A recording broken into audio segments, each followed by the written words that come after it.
है।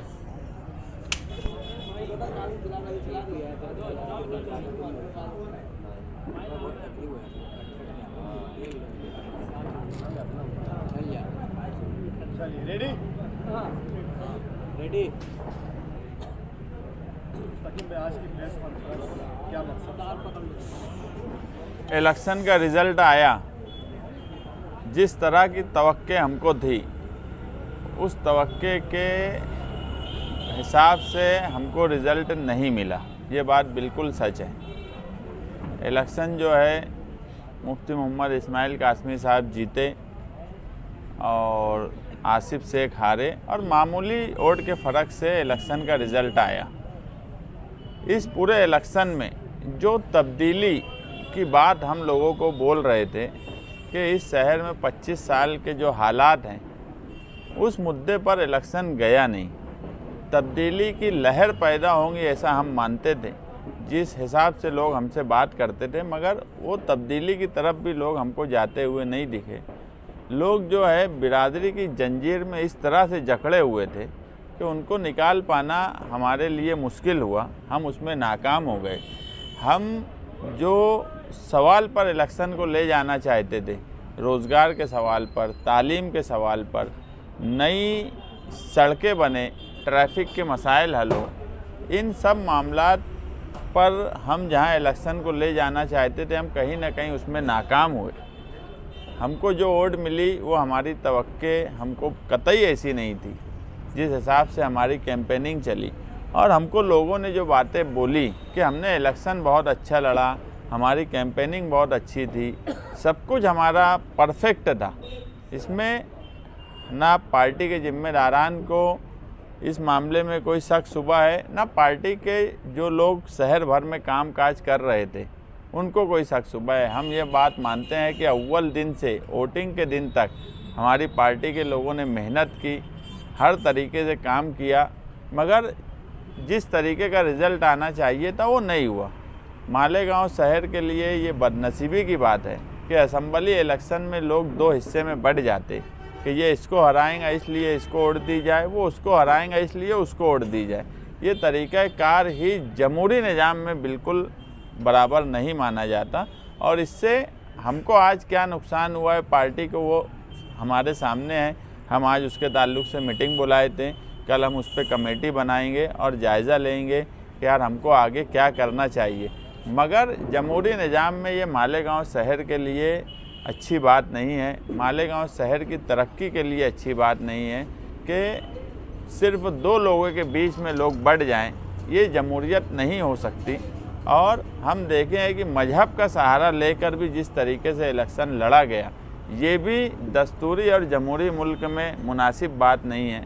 आपके सामने मैं हमेशा एक बात एकदम साफ बोलता हूँ कि हमको सियासत में नफ़ा नुकसान अपनी जगह, मगर सियासत में जो दस्तूर और जो जमहूरी निज़ाम है बहरहाल वो अपनी जगह कायम रहना चाहिए।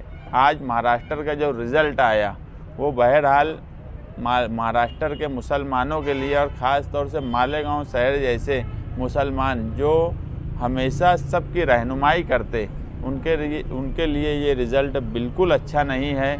सज्जाद नुमानी साहब का जो बयान था वो बहरहाल फ़िरका परस्तों को ताकत पहुंचाने का काम किया। इसमें भी कोई शक शुबा नहीं है कि हमेशा हम ये बात बोलते हैं कि इस मुल्क में हमेशा दस्तूर को हाथ में पकड़कर हमेशा इलेक्शन और सियासत होना चाहिए। तुम जब अक़लियत को इकट्ठा करने की बात या एक साथ करने की बात करेंगे तो उस वक्त मेजॉरिटी कहीं ना कहीं एक साथ होने की तरफ जाएंगी।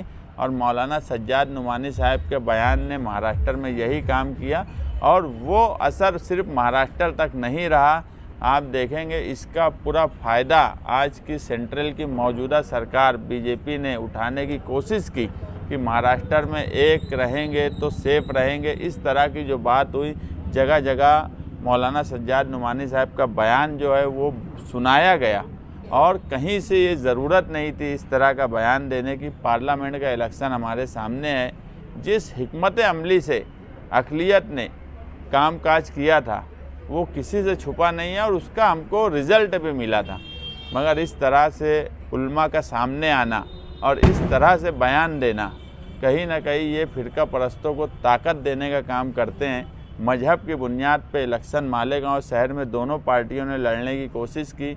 हमने उस वक्त भी दस्तूर को सामने रख के हमारा इलेक्शन लड़ा और उसको लोगों ने अच्छा माना। हम कहीं से इस रिज़ल्ट से बिल्कुल मायूस नहीं हैं। इलेक्शन के अलग अलग रिज़ल्ट हर वक्त होते हैं। आप देखेंगे यही मालेगांव शहर है जहां पर 4 महीना पहले पार्लियामेंट के इलेक्शन में कांग्रेस के निशान पर 2 लाख वोट मिली थी और वही आज कांग्रेस पार्टी का सिंबल आज भी असम्बली में था जो 7,000 तक बमुश्किल पहुंच पाया। बोलने का मतलब यह है कि इलेक्शन की नवैयत अलग अलग होती है। हम असम्बली इलेक्शन में सिर्फ एक चीज़ में जहां चूके वो बात हम मानते हैं कि हम दुश्मन डिसाइड करने में नाकाम रहे कि हमारा पहला दुश्मन कौन है, मौजूदा एमएलए है या साबिक एमएलए है। ये चूक हमसे हुई है, इसके लिए हम एक कमेटी बना रहे हैं और वो चूक को हम जल्द से जल्द दूर करेंगे। और दूसरा जो मामला था, हमने हमेशा पार्टी जनता दल के वक्त से और अभी समाजवादी में पार्टी मुखालिफ सरगर्मी अगर कोई किया है तो हम उसको नज़रअंदाज करते आए हैं कि नहीं चलो जाने दो, नज़रअंदाज करो। मगर उसका असर ये पड़ा कि इलेक्शन के आखिरी वक्त में जिसकी दो वोट की हैसियत नहीं रहती वो इलेक्शन के आखिरी वक्त में हम तकलीफ़ देने का काम करता। तो ऐसे लोगों को हम पार्टी से फ़ौरन निकाल देंगे। आज जिसको जाना है वो आज चला जाए, वो हमको उससे कोई गिला शिकवा नहीं रहेगा। लेकिन जो लोग पार्टी मुखालिफ सरगर्मी में रहे हैं, कमेटी के लोग उनका नाम देंगे। हम फ़ौरन उन सब लोगों को पर आला लोगों से बात करके उनको पार्टी से निकालने का काम करेंगे। वो इसके ताल्लुक से वो अगर अपनी बेइज्जती अगर आज समझ रहे होंगे, मैं मीडिया के सामने उन सब लोगों को मैसेज दे रहा हूँ, अगर आज वो समझ रहे होंगे कि हम निकल जाएं तो आज बेहतर है वो पार्टी छोड़ के चले जाएं। कल अगर हम उनको पार्टी से निकालेंगे और अखबारात में देंगे, अगर उस बेइज्जती से बचना हो तो आज चले जाएं, हमको कोई गिला शिकवा नहीं है। दूसरा ये कि हम जो है इलेक्शन की कैंपेनिंग अच्छी हुई, मीडिया के लोगों ने भी हमारी तारीफ़ की, शहर के सरगर्दा अफराद ने भी तारीफ़ की। मगर सियासत में वोट और चुन के आना यही आवाम का रिज़ल्ट होता है। अब हम भी कहीं ना कहीं हमारे उसूल, हमारे कामकाज हम भी अब सियासत और इलेक्शन के हिसाब से करेंगे। हम जिस हिसाब से लोगों का कामकाज करते आए हैं, इस शहर के तमाम ही लोग ये बात जानते हैं कि जितना काम सियासी तौर पे हम करते हैं अवामी खिदमत का, कोई नहीं करता। हम अवामी खिदमत उसी तरह करेंगे, मगर कुछ न कुछ बदलाव अब हम भी हमारे पार्टी में लाएंगे और उसूल और दूसरी जो चीज़ें हैं उसको हो सकता है कि कुछ वक्त के लिए हम किनारे करें। अब हम इलेक्शन को इलेक्शन जैसा लड़ेंगे। दुश्मन नंबर 1 कौन है उसको हम टारगेट करेंगे आने वाले इलेक्शन में और उस हिसाब से हम आने वाला इलेक्शन लड़ेंगे। हम मायूस नहीं हैं। मुफ्ती इस्माइल कासमी साहब 1 लाख से ज़्यादा वोट मिली, हम उनको मुबारकबाद देते हैं और यही हम चाहेंगे कि शहर में अब वो कामकाज करें। मगर इस मर्तबा तो ऐसा हुआ कि ये पहला इलेक्शन है जो मैं देख रहा हूँ। ग्राम पंचायत और ज़िला परिषद के इलेक्शन में भी जो ताकतवर उम्मीदवार होता है, जो ऐसा उम्मीदवार जो इलेक्शन लड़ने के काबिल होता है, वो भी अपना 5 साल का मंसूबा आवाम के सामने देता है। मगर हम ये इलेक्शन में देख रहे हैं कि मौजूदा एमएलए ने अपना मंसूर और 5 साल का मंसूबा भी नहीं दिया। उसके बाद भी अगर मालेगांव शहर की आवाम ने उनको 1 लाख से ज़्यादा वोट देकर चुन कर लाई है, तो वो अपने पुराने ही मंसूर पर अगर अमल कर लेवे तो वो भी शहर के लिए बेहतर होगा।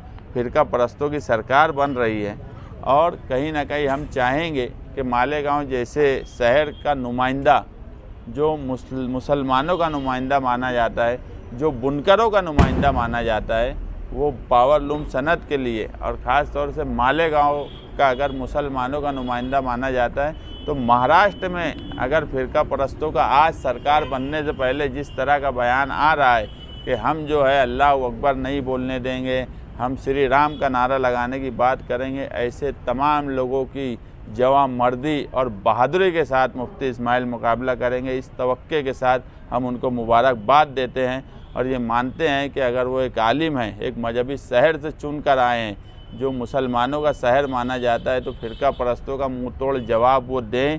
पीछे उन्होंने क्या किया उसको हम किनारे रखते हैं, मगर आगे हमको उम्मीद यही है कि वो इस तरह से काम करेंगे मालेगांव शहर में ना इन 25 सालों में तालीम के लिए कोई काम हुआ, ना रोज़गार के लिए कोई काम हुआ, ना हेल्थ के लिए कोई काम हुआ, और ना ही ट्रैफिक का जो निज़ाम दरहम बरहम हुआ है उसके लिए कोई नया तरीका सोचा गया। इन सब बातों को वो सोचेंगे और एक अच्छा काम करेंगे, यही तवक्के के साथ मैं उनको मुबारकबाद देता हूँ। और हम जो है कहीं से मायूस नहीं है और हम आने वाले वक्त में एक अच्छे तरीके से आवाम के सामने वापस जाएंगे। आवाम हमारी जो बात नहीं समझ सकी हम वो समझाएंगे। और जो एक बात मैं बोला हूँ, आखिरी बात बोल के प्रेस कॉन्फ्रेंस ख़त्म करूँगा कि उसूल को कुछ वक्त के लिए हम किनारे करेंगे और दुश्मन नंबर 1 डिसाइड करेंगे।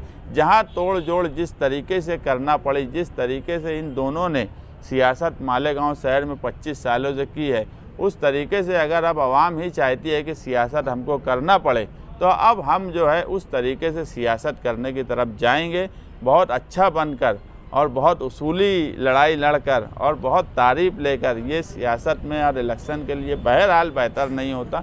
ये मेरे लिए तारीफ़ की बात है, आप तमाम ही लोगों का, और जो लोग मुझे इसके लिए तारीफ़ दे रहे हैं कि हमने इलेक्शन अच्छा लड़ा है, उनके लिए शुक्रिया। मगर आगे से हम हमारे अंदर बदलाव लाएंगे। कारपोरेशन का इलेक्शन हमारे लिए और बेहतर तरीके से हम वहाँ पर जा सके जिस तरह से सरकारी पार्टियों ने किया। मगर इम्तियाज़ जलील का जुलूस और मौलाना सज्जाद नुमानी का बयान, ये कहीं ना कहीं महाविकास आघाड़ी के लिए बिल्कुल बेहतर नहीं था। और बीजेपी जैसी फिरका परस्ती पार्टी को ताकत देने का महाराष्ट्र में अगर काम किए तो इम्तियाज़ जलील और मौलाना सज्जाद नुमानी ने। इसके बाद ही महाराष्ट्र में नारा लगा, कटेंगे तो कटेंगे।